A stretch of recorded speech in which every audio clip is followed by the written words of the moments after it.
Welcome to All the Gear But No Idea, the South Australian fishing podcast hosted by Rhodey and Diz. The boys will share their tall tales of the one that got away, as well as some regular segments they know all you fishing tragics will enjoy.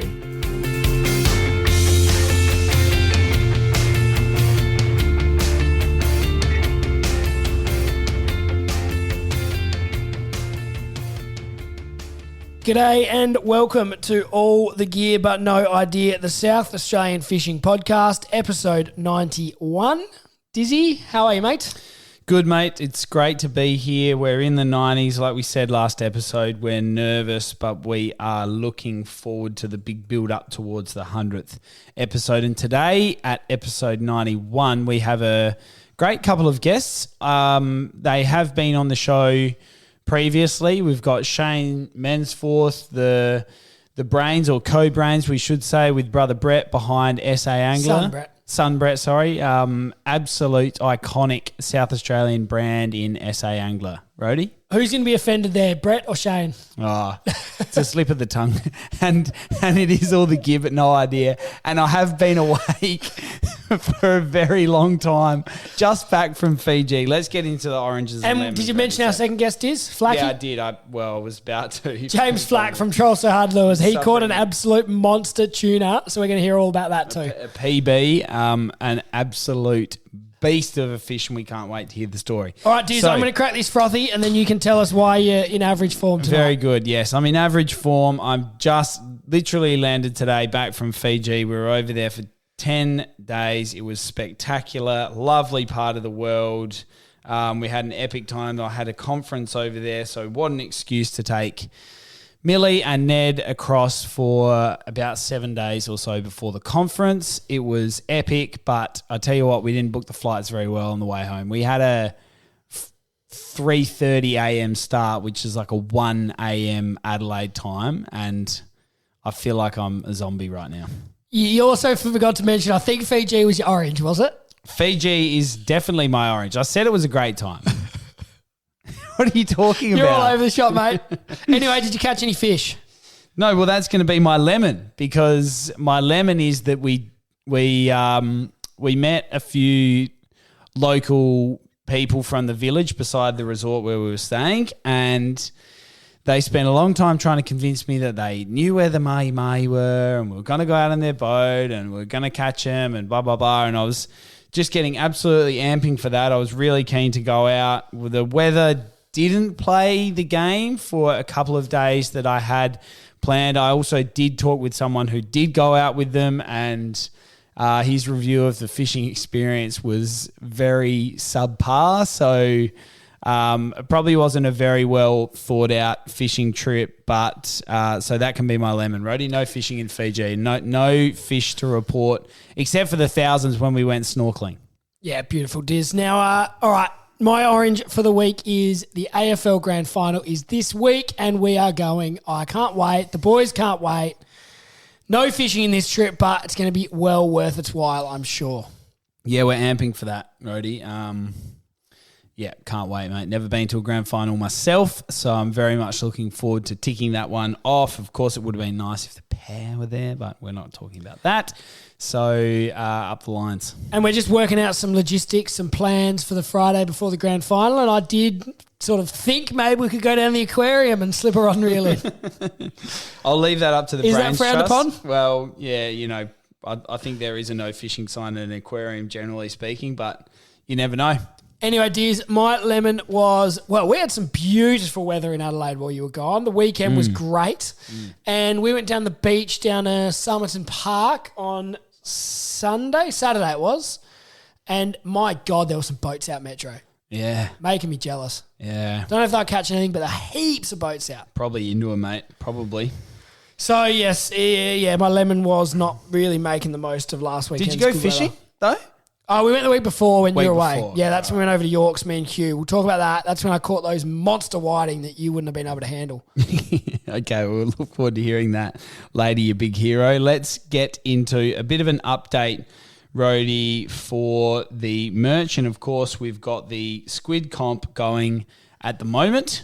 Yeah, I think it's about a week left in September, is there? Yes, there is. So there has been some excellent entries, Rhodey. Heaps of photos, hasn't there? Heaps of photos, an absolute smorgasbord of photos. There's been some absolute enormous hoods, as they say. Some people getting them off the plank, some people getting them off the beach, some people getting them out on their boat, of course.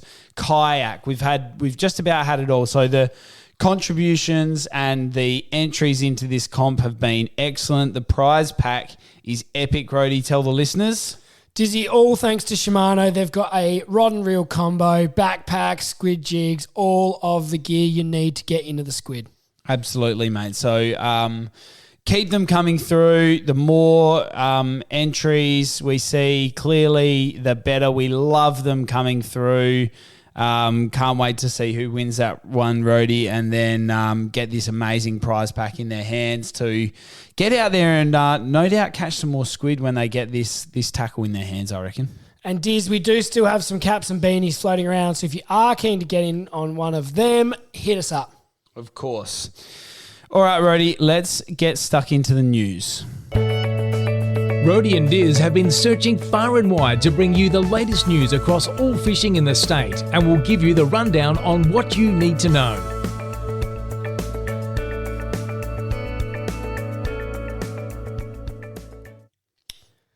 All right, Dizzy, let's get straight into the fishing news. I know you've had a 6 or 7 hour flight to read up on all this, so you should be bang onto it. Don't test me. But we're going to start with Gone Fishing Day. Diz, October 8th, there is an event at Happy Valley Reservoir. So Rec Fish SA is hosting this, and it's going to involve an SA Yabby net swap. Yes, which is great. We've covered that. So, of course, that's a opera net style hand-in for the newer, safer pyramid style net. And we did miss the Happy Valley, the Gone Fishing Day last year, I think, was it? There was an event down there. We did miss a Rec Fish event down there, yeah. And, absolutely hoping to get down to this one. Happy Valley Reservoir, a lovely place. As we've said time and time again, to take the family down there, flick a line, take your son, take your daughter, get down there. It's going to be a great day in, like I say, a wonderful location. Let's hope the weather plays the game. And, of course, if you do go yabby fishing and you've got some of those older style opera nets, make sure that you pack them in and take up your opportunity to get the swap done. And Diz, there's heaps of other stuff going on. There's a free barbecue and drinks. So Green Adelaide, the Torrens Platypus project, is involved in this with the swapping of the nets. So big thanks to them. Reeling In Junior Anglers program is going to be running on the day down there, providing activities and fishing gear for your kids to have a crack at catching a Murray cod. And there'll also be a habitat presentation from IFish Unlimited. So they're probably going to talk about those fish hotels, I'm guessing, Diz. Yeah, absolutely. I reckon that IFish group do some wonderful work for the fishery across the state. There's some great supporters, of course, driven by Rec Fish. Peak Body doing some wonderful things for our sector, Rhodey. So we're definitely going to support that as much as we possibly can, and we hope all you listeners out there can get down for what's going to be a great day. All right, Diz, that's a good one to put in the calendar. Let's keep moving and let's talk about these dead carp at Lake Bonnie. Yeah, geez, some lots, isn't it? Oh, there were thousands and thousands of them, and I'm not sure. Certainly a week or so ago when this first hit social media, they didn't have a definitive reason for it, Diz. Yeah. It's often the case for that, right? Isn't it? You know, you see these big mass killings, or they might wash up on the beach or something like that. Yeah, clearly it takes some time for the researchers to go away and figure out what they think may have caused it. So talk us through that, Rhodey. So State Environment Minister Susan Close has said that it's not a public health issue. That's one thing that has been conveyed to her. She has said it's too early to determine if any native fish had died in the incident, but that was about a week ago now. And they're also talking about some of the possible reasons, and I don't know whether it has to do with the weather warming up. That was certainly one hypothesis that was thrown about, and also to do with the there has been an increase in water flow, Diz, not obviously to the same extent as 12 months ago when there was the big floods, but that has been a possible cause. It does say here, according to the Department of Primary Industries, some other factors that can cause mass fish deaths include changes to the environment such as temperature, salinity or acidity levels, or the introduction of disease or pollutants. Okay, interesting. Now, I'm going to throw one at you. I don't know whether it's in the article. Do you think there was an accidental release of the herpes virus? Could be, Diz. You going down COVID territory where we're accidentally releasing things or what? Moving right along. No, we're certainly not suggesting that would have been the case, but... you certainly get into conspiracy areas there, Diz. It does feel like a conspiracy theory, but it is... always something that crosses my mind when carp deaths and these sorts of things come across because, geez, they can do some damage. They can, Diz. All right, let's keep moving. We do want to update you on this Port MacDonnell offshore wind farm petition to stop the wind turbines from being built, Diz. There's 10 days left to jump on. We have shared the link. They're up to almost 4,000 signatures on that, Diz, so they do need some more. So we're going to continue to plug that one. And yeah, make sure you get on. As we've said before, it's going to be a massive mistake if these wind turbines get built. And I am pretty confident, Diz, that our two guests coming up in Shane and Flacky will support this petition. Absolutely, Rhodey. I think, look, I'm not going to add anything more than that. I share the same views. I really want to see some strong support behind this. What I will say is it is so simple to sign it. When you see the post, whether it be us or some other passionate recos or, the name escapes me, Rhodey, the Southern Offshore Project.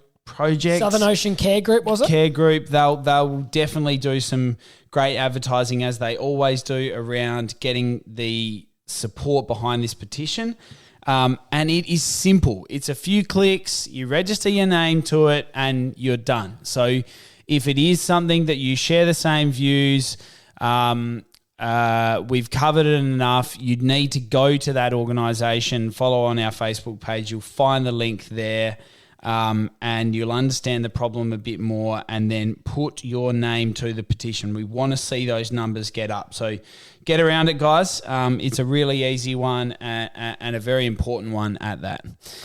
Rhodey, let's move on now to something a little bit closer to home for us, at least, is the Warina ramp upgrade. So IFish have made some requests to state government. That is a state government-owned ramp. We want to see some improvements there. Diz, yeah, this one just hit our desk this afternoon, so it's a bit of breaking news for you all. So IFish have officially requested changes to the Warina boat ramp to assist with its functionality and safety before peak summer period. So they're hoping this is done pretty quickly based on this Facebook post they've written. Some easy wins, right? Fix the potholes? Yeah, they want to include the potholes and road repairs, a freshwater washdown facility to be installed, and suitable toilet facilities and servicing. We're not asking for much, mate, particularly when they're closing other boat ramps or developing other boat ramps. The problem is only going to get worse unless these facilities are up to scratch. So, look, huge thanks to IFish for advocating on all of our behalf. We'd love to see this happen before summer, because if we get a tuna run the same way we did last year, that is going to be a busy ramp. Particularly if O'Sullivan's Beach is still closed. Absolutely. Right. So it does say here that there's been conversations with water services to secure the ability for water supply to be extended right up to the Warina ramp facility in a cost-effective solution to enable water for safety, washdown and firefighting ability. That worries me a bit because I don't reckon they're getting that done particularly quickly. No, you certainly wouldn't think that that'd be something that's done like a pothole fix-up. No, but maybe some will be done sooner than later. Who knows? Look, the fact that there's a commitment, the fact that there's an ask here, and we hope a commitment from the government to start working through these things, quite often it's the case that they will be done in small chunks. But we just want to see those small chunks happen, because we don't want to have a list as long as our arm to go to them and say it's this, and this, because then it does become overwhelming, cost blowout, so on and so forth. So let's hope that they do, like you say, get some runs on the board before summer. Rhodey, one last little news topic before we wrap up today's news segment is, of course, the southern zone for lobster fishing opens up on the 1st of October at 6 a.m. That feels like it comes around quite quick. Certainly does, Diz. It's like a daylight savings thing, right? Yeah.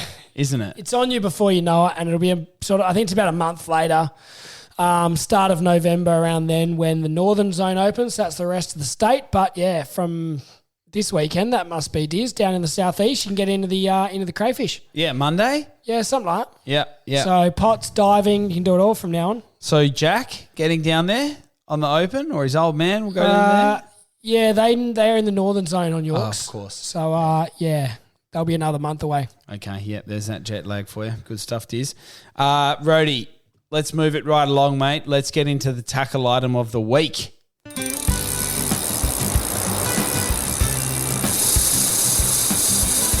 Now it's time for Rhodey and Diz to really show you what it means to have all the gear with a lot of idea as they review a tackle item of the week. Rhodey, the tackle item this week is a spectacular piece of kit. You've had a recent trip away, which we'll touch on a little bit more, I think, in the fishing report, but some big, lovely South Australian King George whiting, Rhodey. And I'll hand it over to you for this one, I think, because you did the damage on them, so I don't want to steal your credit as much as when I do catch fish, you like to take mine. How did it go? What gear were you using? What did the damage? Dizzy, we did. We got over to Yorks last weekend and fishing with a good mate of ours, Hugh. And yeah, we had a bit of luck on the whiting, caught a few okay size ones. And what was I doing? I think I was actually winding in a squid jag at the time and holding the rod between my legs. And I felt bang, bang. And I was like, I quickly grabbed onto the rod and it was pulling string. And I thought, geez, Hugh, we've either caught a snapper here or it's a big double header. Got it in the boat, Diz, 51 centimetre whiting, and it pulled like an absolute horse. Love that. And light gear. Just want to touch on the reel we were using, Diz. So it was the Shimano Sustain 3000. It's a great little whiting rod, whiting reel, Diz. Yes. And it's so lightweight. I'm looking here at the specs. It's 210 grams, but it handled that size fish beautifully, Diz. Yeah, and lovely, smooth reels. You just get to know and love that with the Shimano products. Great outfit, like you say, for that sort of inshore whiting fishing, isn't it, Rhodey? We've got it with the T-curve rod, which it matches up beautifully too, Diz. Yeah, it does. We've had some great success on those rods this winter, and we're looking forward to what we can get stuck into them in summer. But yeah, it's just for something that is so light and so smooth to handle such a good size, real kidney slapping whiting. And we have caught snapper on that reel as well, Diz. Yes, we have. And it does handle those bigger fish beautifully, as always with the Shimano gear. It's going to last for a long time. It comes with a 10-year warranty. We know they feel just as smooth 5-10 years down the track as they do when they're new. But it's just a beautiful reel, Diz. And we just want to highlight how well it did on that big 51 centimetre whiting. Yeah, I think really the main reason why you did this is you just wanted to brag about your fish, didn't you? A little bit of column A, a little bit of column B. Love it, Rhodey. All right, well, now's the time where we're going to get our guest on the line, Rhodey. Let's do it. Now it's time to get our guest on the line. We'll ask them the all-important 5 questions, then chat all things fishing in SA.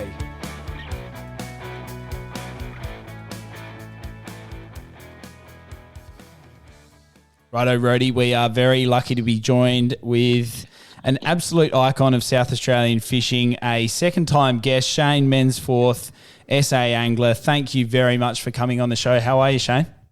I'm very good, mate. And you guys, obviously, you're good and looking after yourselves. Yeah, we are, mate. Like anyone, I think in the place that we play in is more fishing is always ideal, but work and family tends to get in the way of that occasionally. But I think that'd be the same for most of our listeners. describe my life, mate, but that's all good. All right, Shane, we're going to jump straight into it. Now, I've recently, just over the weekend, got my hands on the new magazine, the SA Angler Spring Edition, and read all about your adventures out off Marion Bay with Paul from IFish, and we watched the episodes in the last couple of months as well. That looked like an absolutely epic couple of days. Can you tell us all about that one? Yeah, it was good. I was a bit worried.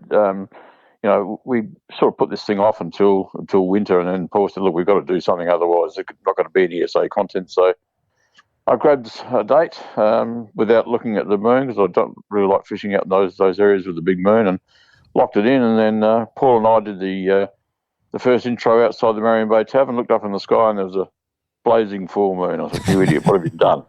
But anyway, we made the most of it. The weather was ordinary, but we did particularly well.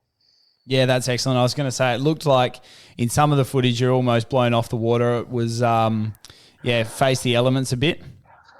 Yeah, the first day we fished sort of south of Wedge Island, so we're a fair way up. But the weather on the first day was pretty good. But the forecast for the second day was a big northerly, and it turned out to be a screamer, like 25 knot northerly, which didn't make it easy at all, particularly trying to fish for whiting. You know what it's like. You've got to be on the spot, right on the ground, and we were swinging through about 200 metres on the anchor, which didn't make it easy. But no, we on the right charter boat with the right skipper, and we did particularly well. I reckon it's some of the best TV I've made with Paul. It ended up being pretty good. Yeah, no, we've been out with them before. It's a great charter, and it's a beautiful part of the world. And you just about caught one of everything on that those couple of days, Shane. Is that right? We did. We obviously we targeted Samsons on the first day, and we caught Samsons and nannies and all sorts of other things. And then on the second day, we was targeting whiting. We caught big gummies and whiting and blue devils and leather jackets, and we caught it. Ended up being a pretty good 2 days on the water, really. Yeah, it certainly looked like it. Now, can you tell us a bit behind the scenes? Is it just like a couple of mates going out fishing, or is it a bit more pressure and a bit more sort of carry on when you've got the film crew as well? It's a full blown production, mate. You imagine what it's like. We know what it's like to go fishing with a mate on a Saturday. Well, times it by 10. That's what it's like to go filming on a Saturday with Paul and the crew. They're very professional. They demand a lot, and they get good results. But it's everything you see on TV takes 10 times as longer than normal. That should to do. So it's tough, but it's also a lot of fun, and I really enjoy fishing with Paul. We're good mates and have been for a long time, and we all seem to produce the goods, which is really good. Yeah, I was going to say, there's for anyone who has been a IFish diehard for years, and of course also followed your journey with the magazine, you do know that you've had some amazing trips together, and it is one of those things that clearly we see the highlights, but time and time again, you guys seem to have a heck of a lot of fun, go to some wild places, do some amazing fishing. And we had Paul on the show, and he does rate South Australia pretty high. That'd be fair to say, don't you think? Yeah, he does. And we've been lucky. That was the 599th episode of Paul's TV show. Would you believe that? Yeah, wow. Only ET's had longer on television fishing TV than Paul. It's a credit to him, really. It's really good for him to have got a new sponsor in BCF who have said, look, we'll back you. Just do what you want to do. Give us good TV, and we'll keep paying for it. And it looks like he's on a winner there, because it's rating really well and looking really good. All right, Shane, we're gonna keep moving. Tell us about what else we can look out for in this spring edition of the magazine. There's all sorts of good stuff in there, mate. It's spring, as you know, is sort of the beginning of the season here. Yeah. Season in inverted commas. So we tried to cover as much as we can, freshwater, saltwater.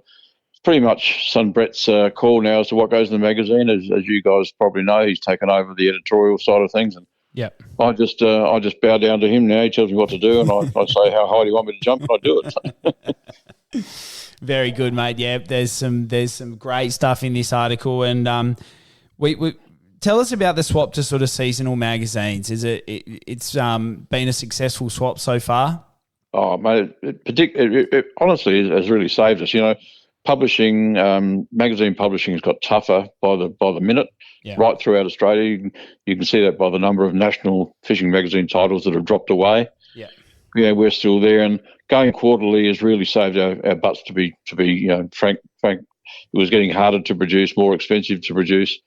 And if we'd stayed with 6, we may not be around anymore. So now, luckily, the 4 magazine format has really become popular. It's been very well accepted by our readers, and looks like it's going to push us onwards and upwards.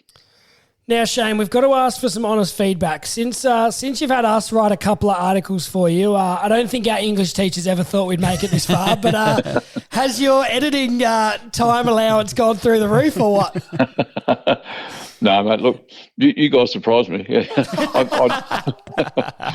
I didn't know you'd be as articulate and as good at writing as you are. I'm not blowing smoke. You're pretty good. You guys obviously know what to do and how to write it, and above all, your picks are pretty good. So if your picks are good, we can always make things into a nice story format, and that's exactly what's happened. No, we're enjoying it. You just keep doing what you're doing, and we'll keep running them. Yeah, it's funny because when the podcast was born out of just a bit of classic out there on the water, just talking rubbish. We probably weren't catching anything, which is pretty typical when Rhodey takes us out. And we're like, you know what, we should do a podcast. And then we just love catching up and talking about a recent trip we've done or something that's we enjoy about fishing. So it's been a great way to share some of that stuff with your readers. Yep. But the magazine is, it's excellent, mate. We love it. It's another great piece of work from a fantastic South Australian business. No, well, look, we appreciate that feedback. And as I said, it's getting harder and harder and more expensive to produce a magazine. So we've really got to sort of go all out and make as many savings as we can and still produce a top quality product, which we believe we're doing. And just something that sort of popped into my head that you guys should think about is you call yourselves all the gear but no idea. Well, I reckon you guys, from what I've seen, have got more than a bit of an idea. So maybe I reckon you should, all the gear and plenty of ideas. I think you know what you're doing, don't you? Well, we try to know what we're doing. Maybe for our 100th episode, Diz, we might change the name.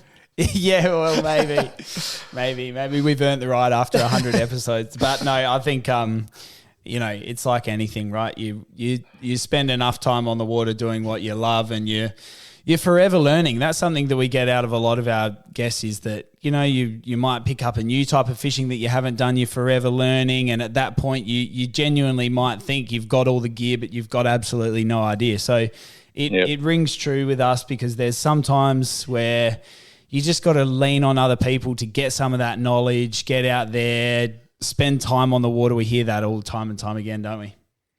Yeah, no, I think you're right. And something I've always tried to live by is that when you stop learning as a fisherman, then you start to stagnate. You've got to keep moving forward, pick up what you can from whoever you can and just use it to your best advantage. Yeah, you're certainly right about that, Shane. Now, you mentioned IFish is up to 599 episodes, or he was. We're nearing 100. Where's SA Angler at? How many have you done? I'm looking at a big pile of fishing magazines over there on my desk that I flick back through and try and find an article every now and then. How many magazines have you done?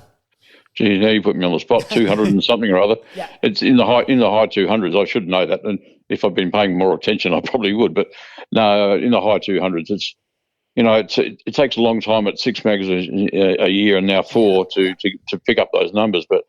No, I think we are, as far as I know, and look, I might be wrong, but I don't think I am. We're the second oldest fishing magazine in Australia. We're certainly the oldest regional magazine. Yeah. I think we're the second oldest in the country after Fishing World. Wow. So, so that's something that's a feather in the cap. There's no doubt about that. Absolutely. That's certainly a great achievement, Shane. Now we're going to move on to some more recent fishing you've been doing. You've been over to Malaysia catching sailfish. Is that right? Correct. Yeah, look, I couldn't wait to get away from the South Aussie winter. You know what sort of winter we've had, the coldest I can ever remember. And we've had this book for a while. Brett and I and a few mates have been there a couple of times before to Kuala Lumpur, which is on the east coast of the Malaysian peninsula, about 5 hours drive north of Singapore. And it's just a wonderful place. It's a third world country, third world town that you stay in. And the marina is all bamboo and sticks. Yeah, it is, and look, everything's cheap. It's not pretentious at all, but it's just wonderful. The people are fantastic, and the sailfish are some of the best in the world. And it's also very inexpensive to fish, which is what we love. And we just came back from catching a heap of big fish. I caught my personal best, which is probably maybe 50, 55 kilos, which is a good sale. Wow, yeah. And we just had a fantastic time with a group of mates. doing it on the cheap and doing it very nicely. Yeah, excellent, mate. That's sounds like a bucket list for one for us, Rhodey, I reckon. How many times you've been away, mate? That's obviously something you try and keep in the calendar as much as you can. Is that fair to say? Yeah, this is my fourth time there, and I'll definitely go back.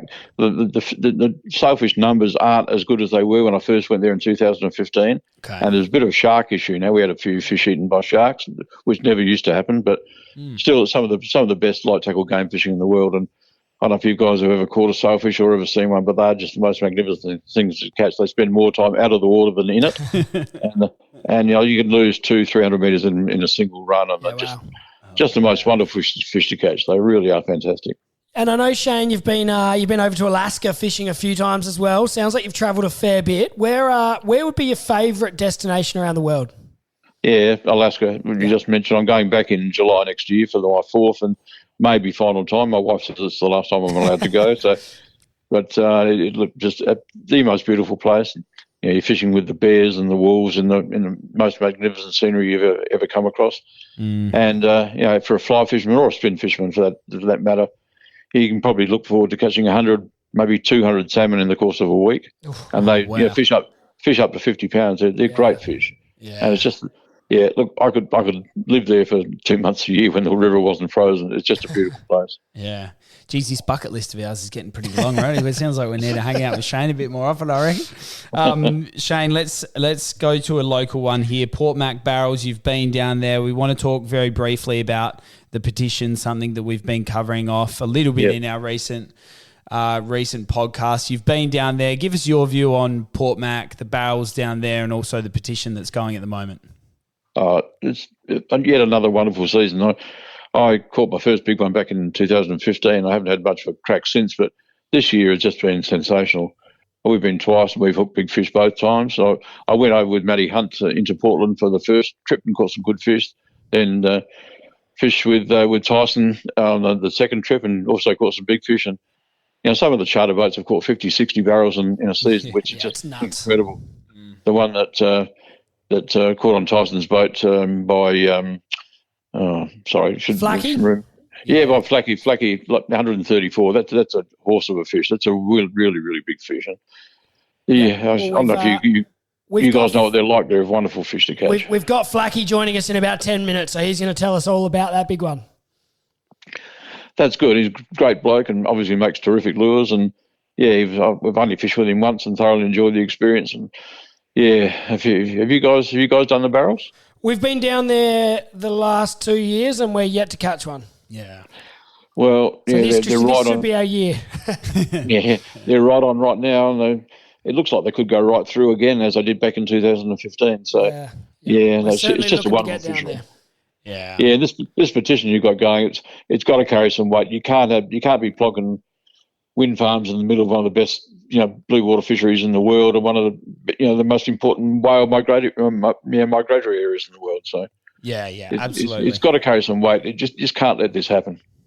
Yeah, we're getting behind that. We've posted the link, and we hope everyone gets around that, and common sense prevails in the end. Well, we certainly hope so. It doesn't always, but in this case, I certainly hope it does. All right, Shane, you've been very generous with your time. Now, last thing we wanted to ask you is, obviously, as the weather warms up, the fishing becomes a bit nicer around South Australia. What is the plans for summer? Well, for me, I've had 2 really lean years on the yellowfin whiting. I really hope that this season, it's just been announced as a El Nino or whatever it is, the other opposite of what we've had. They're named too similarly, those two things. Yeah. Hopefully the water stays warm and the yellowfin turn up. The crabs are here early. Hopefully the yellowfin not too far away. That's my big plan for this summer, to spend as much time as I can catching yellowfin whiting, because we've had 2 very lean seasons, and I'm not happy about that at all. So, excellent, mate. Well, we look forward to hopefully seeing plenty of lovely fish from you out there in the flats and wherever you chase them, mate. So as Rhodey said, thank you very much for being generous with your time. It's been great to hear what you've been up to. You've added to our bucket list. You've made us very envious of some of your trips, and we can't wait to see what's to come on some of those future trips for you, Shane. Thanks very much for coming on the show.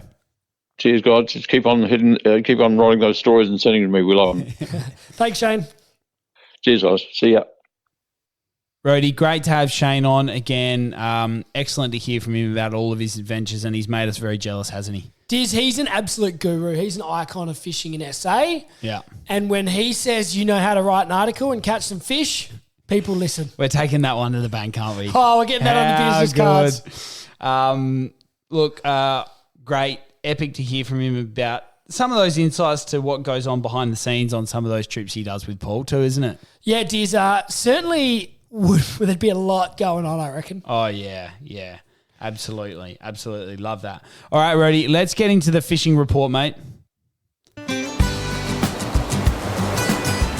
Rody and Diz have been out on the water to bring you the news about where they're biting.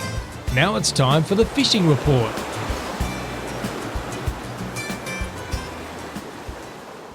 Okay, Rody, well, I will let you have the first fishing report item for today's episode because, of course, it is some big thumping York Peninsula whiting.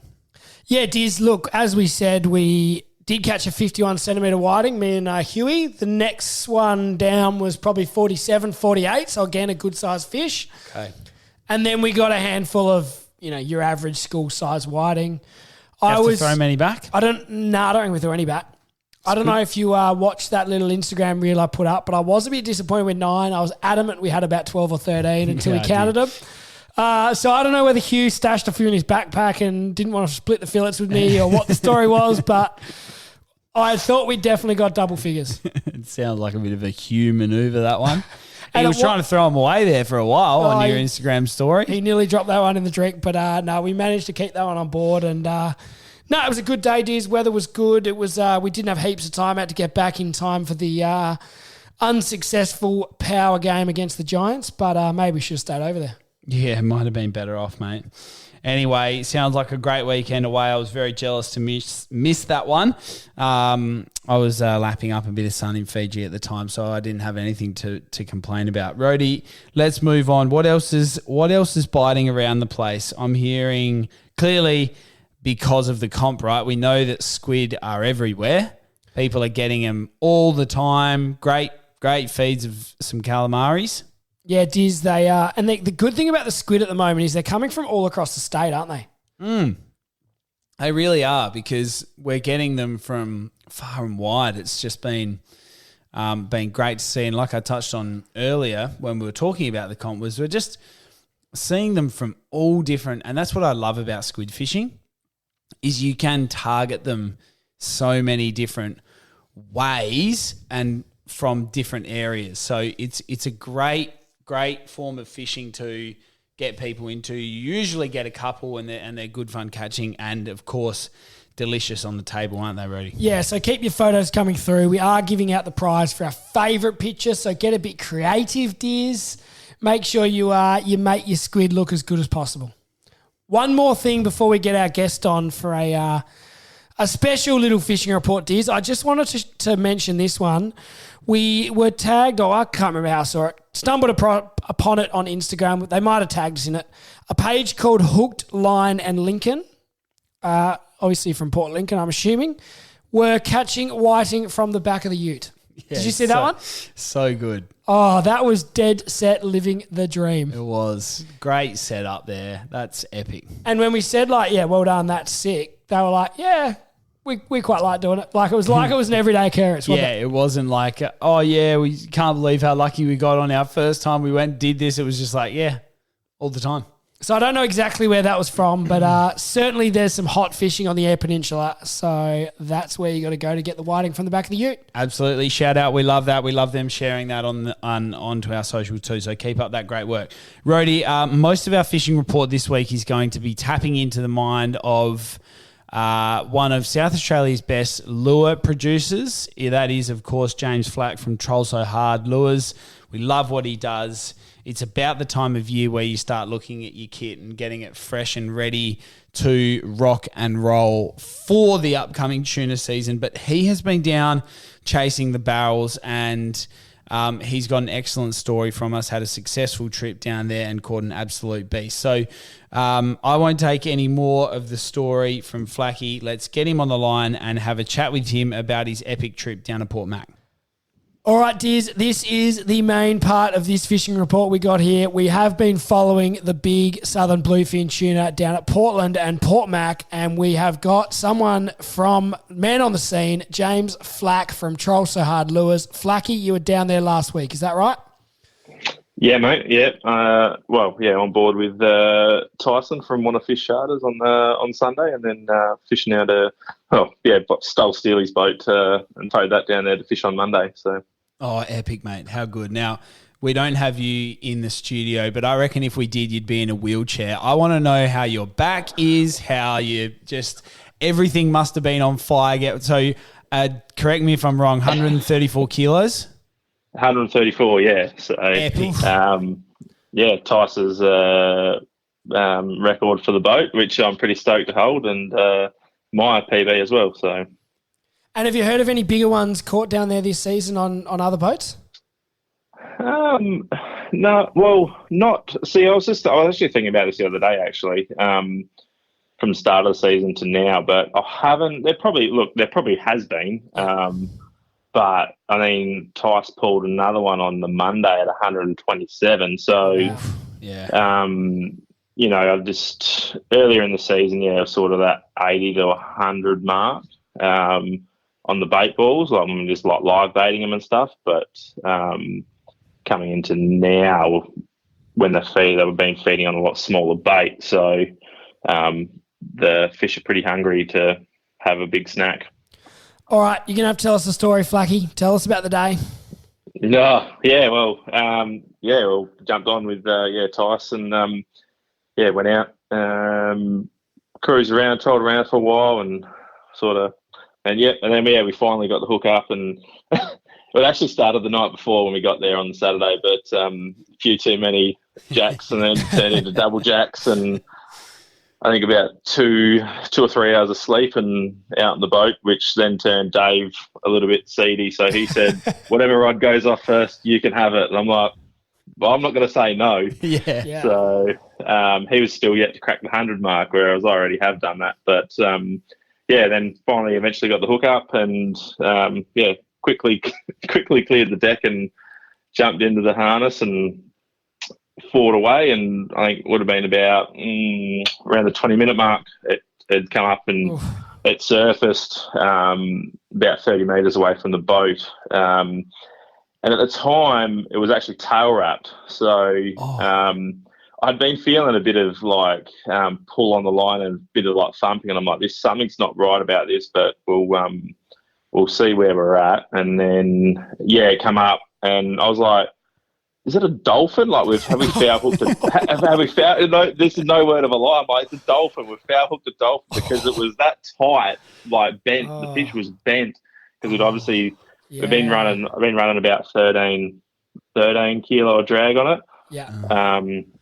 So, and then it got it close to the boat, and then it took off like a rocket again. And then obviously with it being tail wrapped, knowing that it is tail wrapped, I was a little bit hesitant to go too hard on it. And then probably 5 minutes later, it'd come back up and it actually unwrapped itself. So that was a bit of a relief. And then it just sort of went back down the water column and just started pinwheeling after that. So I think it was pretty well toast after being tail wrapped there. But Tice just leaded it up and sunk the gaff into it. And we thought, it doesn't look like too bad a fish. We didn't think much of it at first, to be honest with you.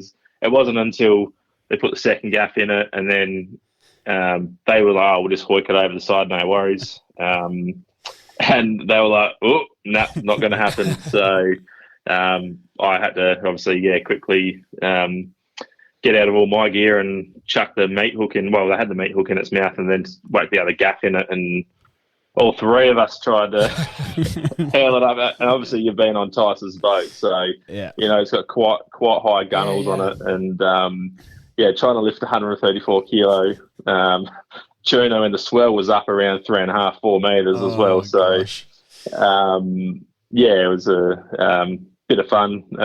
Got it in there, and that's when we realised once it hit the deck that how fat the fish was.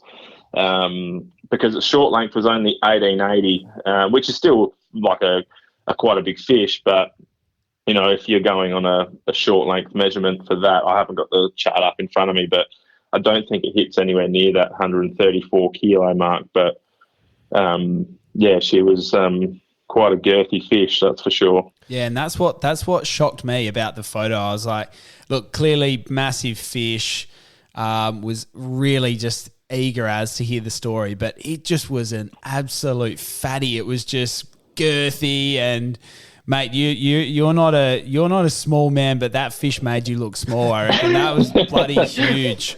So well, I'm glad something can make me look small. So.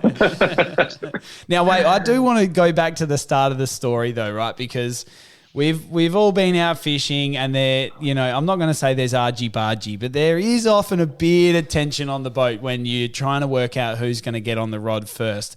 And I've been just scribing some notes here because I'm hoping to have some future trips with you, Flacky, and there's no way I'm letting you pour me jacks the night before a fishing trip, because I reckon you stitched up. It was Dave, right? Yeah, Dave, yeah. Stitched him up big time. You've just been pouring double jacks going, I reckon if I can get him seedy, I'll be first on the rod tomorrow. Oh, no. Yeah, epic, well, mate. he did say that to me. You bloody stitched me up, mate. But anyway, it was a good trip actually, because as the day went on, we had another two hookups, which was out of a double hookup, but we ended up pulling the hooks on both of them after about 10 minutes, and then on the Monday we launched at Gentleman's Hours because we decided to have a few more drinks on Sunday night, and I think we hit the water about 7:30, and Tice called us over because we started fishing the spot we did in the morning where we had the hook up the day before on his boat, and then he called us over to where he had literally just hooked up on the Monday. And so we've pulled the lines in and gone steaming over. I was about 10 k's away from him actually, and gone steaming over, and there was about five other boats working this sort of bait and birds and a bit of a workup happening, and Dave take the wheel, set the spread, and like literally trolling towards this workup with a few other boats around me, and then all of a sudden, like one rod goes off, another rod goes off. We had a double hookup, and these other guys must have been fuming because I've just come steaming over like 25 knots, backed off, chucked the lures out, and hooked up pretty much within freaking first 30 seconds of trolling.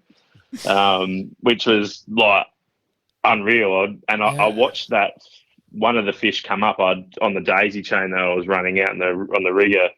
I watched it come up and hit it, and this big explosion at the back of the boat, and I'm just going, oh my God. And then the drag starts peeling, and then the next one went off, and we had a double hook up, and I'm like, oh no, this is not what I wanted. I only wanted one fish for Dave, but we ended up landing both of those fish as well. So Dave cracked his 100, which is 109, and then the one I pulled in we released.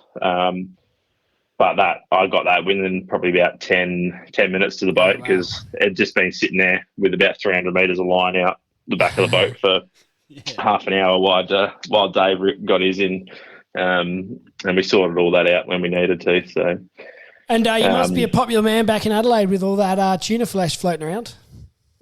Yeah. Well, I didn't actually. Do you know what? I didn't even actually end up keeping any of it, to be honest with you. I ended up just giving it away to everyone because I was like, oh, this like school fish season's coming up. I've still got a little bit left in my freezer, and you know, I've fed that many people with that fish. You know, it definitely has not gone to waste at all. I think there was probably 6 or 7 families that are have all got a taste of that. So, yeah. Yeah, no, good to see it's all going to use, Flacky. Now, we want to it's been a hot season down there this year, and the Troll So Hard lures keep getting a good rap. How's it been from your front on the lure side of things? Very, very busy. I sort of had a bit of a quiet period there when third baby came along. I sort of just backed off for 6 or 7 weeks. I've only really just started kicking back into gear now. Yeah. And then I've got a couple of new colours in the range, which was the UV slimy, which I caught mine on,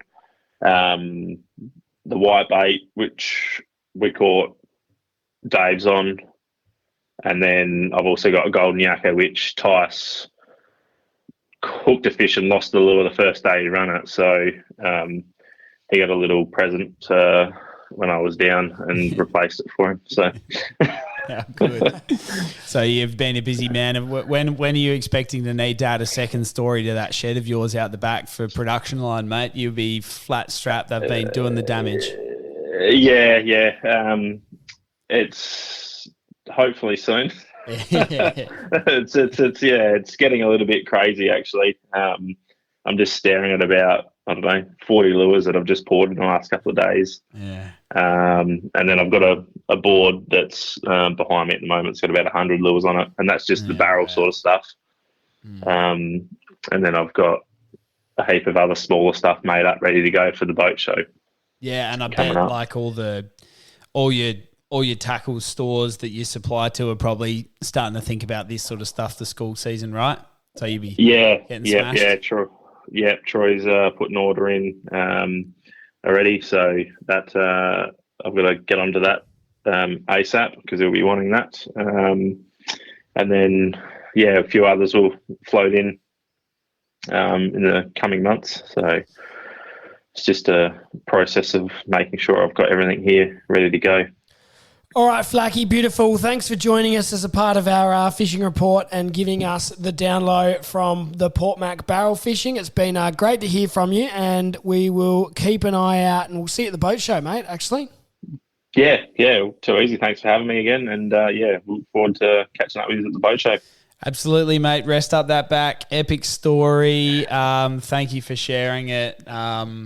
Geez, that makes me even more jealous, Rhodey. We need to...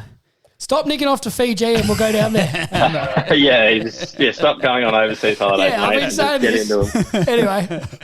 Thanks, Flacky. Generous with your time, mate. Always appreciate it. Too easy. Cheers, guys. Dizzy, that was an epic tale of a big barrel. Yes, we've had some people on today that have made us very jealous of some of their recent trips, Rhodey. And that one is an epic story of a huge fish. It is, Diz, and as Flacky said, if you didn't keep nicking off to Fiji and Sydney and all these bloody places you go, we would have gone down and got one. If you keep booking any more trips, I'm going solo. Fair enough, mate. I wouldn't. I would be incredibly jealous, of course, if you got over there and got one, but I wouldn't blame you. I reckon we should. Yeah, anyway, we don't need to tell the listeners about our plans. That'll no doubt probably fall through. All right, Diz, that has been a good episode. Where can the listeners find us? So we are on Spotify, we're on Facebook, we're on Instagram, we're on Google, we're on Apple Podcasts. You can't miss us from that perspective. You can find it anywhere. Your best bet is to follow us along on Facebook and Instagram. We always post a bit of a wrap-up of the episode. Some great work done by yourself there, Rhodey, of each episode after we spend a bit of time in the editing studio, clipping it all together as you do. So jump on, find us where you find your podcast, get onto the socials, share your photos with us, particularly this month of squid. Get in before it runs out because it's an epic prize. It certainly is, Diz. Big thanks to Shimano for that one. About a week left to get your photos in. And thanks again to Flacky and Shane from SA Angler for being excellent guests again today. Thanks, guys. We'll chat to you next time. Rhodey and Diz hope you enjoyed today's episode of All the Gear But No Idea. Keep up to date by liking and sharing us on Facebook and Instagram. And you can subscribe on all the major podcast platforms. Until next time, good luck fishing.